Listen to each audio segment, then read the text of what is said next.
Hey everybody, this is Chris. Today we're going on a woodworking adventure to build a rustic dining room table for my wife for our 20th wedding anniversary. She is banned from the man cave while I'm working on this project. Now there's 3 challenges in this adventure. The first challenge is probably the biggest one, and that is I've never made furniture before, and this table needs to look nice, because it's for my wife, and I love her.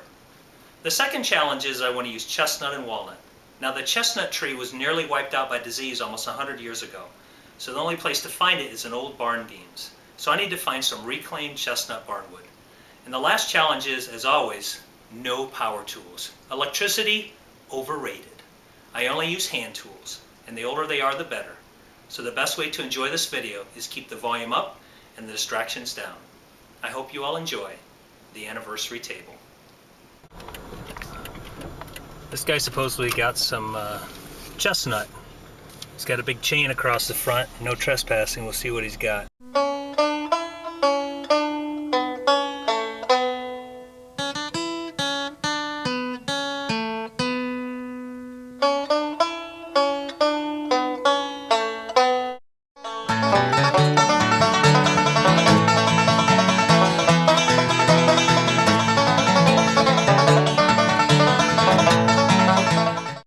Let's take a look at the hidden beauty of these chestnut barn beams.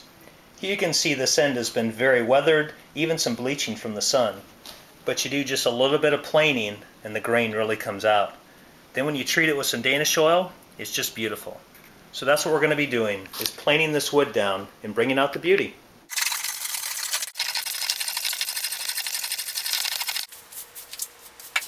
Well, after 4 hours of hard work with a hand plane, I generated a barrel of wood chips and some beautiful looking chestnut. Here you can see the before and the after. Now we're going to start cutting, designing the joints, and assembling the base.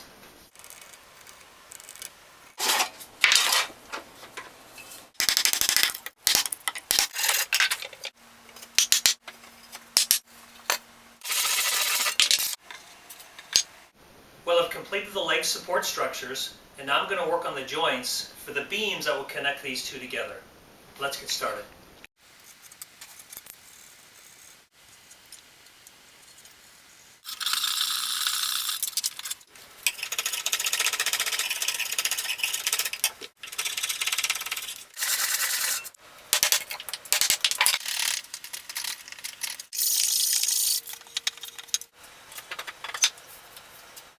With the bottom support complete, now I'm going to start working on the top support.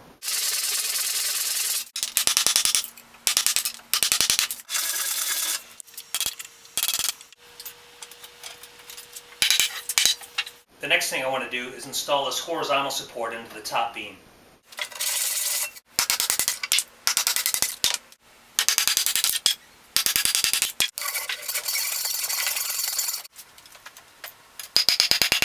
The next thing to do is to eliminate these knee knockers on the side of the table and the front.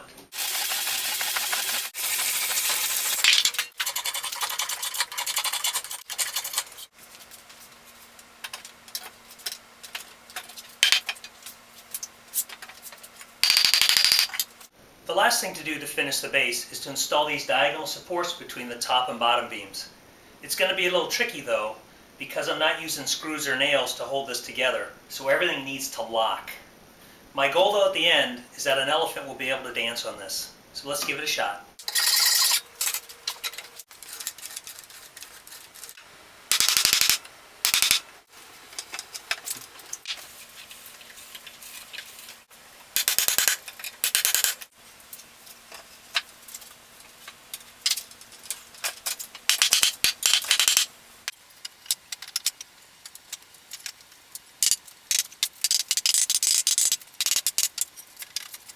Alright, so now I'm going to disassemble and put some Danish oil on it.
the tabletop.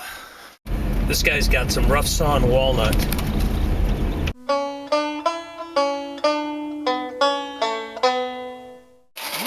You made record time coming over here. I did. I went very fast.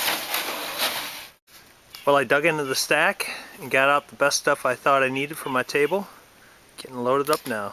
Now I'm in the process of planing the tabletop walnut boards.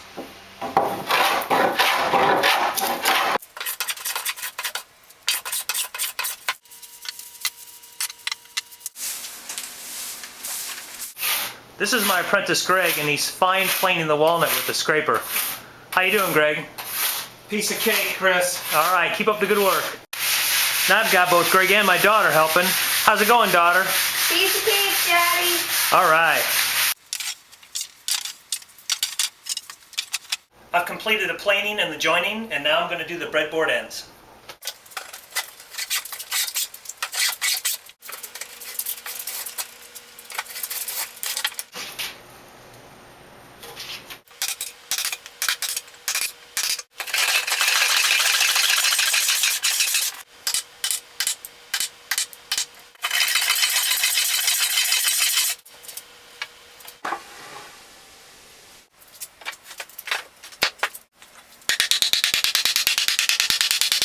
I figured out how I'm going to attach the tabletop to the base. I made this joint with a hole in it, and then I just slide it in here. Then I've got this tapered peg, and basically, as I pound that in, that draws the tabletop onto the base. And if I ever need to take the tabletop off, I just pound it out, off it comes. Even though I've planed these boards down, they still can be uneven with respect to each other. And so what I'm going to do is install these things called biscuits. They're thin pieces of wood that get jointed in between the boards, and you glue them in, and that'll keep the boards from warping with respect to each other. It's not very fun, but I'm carving the individual slots for the biscuits. It'll take a while, but it'll get done. I've installed all the biscuits. You can see them here between the boards, and then I'm eventually going to glue these, and these will help keep the boards together and keep them from warping. Now I'm finally to the gluing stage. Glue all the biscuits in and the boards together. Clamp it overnight, and we'll see how it turns out. Now it's glued and clamped with the biscuits in, and now all that's left to do is to finish the breadboard ends. Now I'm applying my first coat of Danish oil. It's going to look beautiful.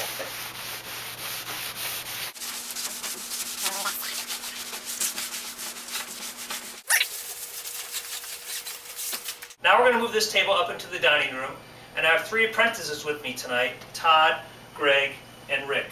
They're actually not my apprentices, they just happen to be in the wrong place at the wrong time. So let's get started.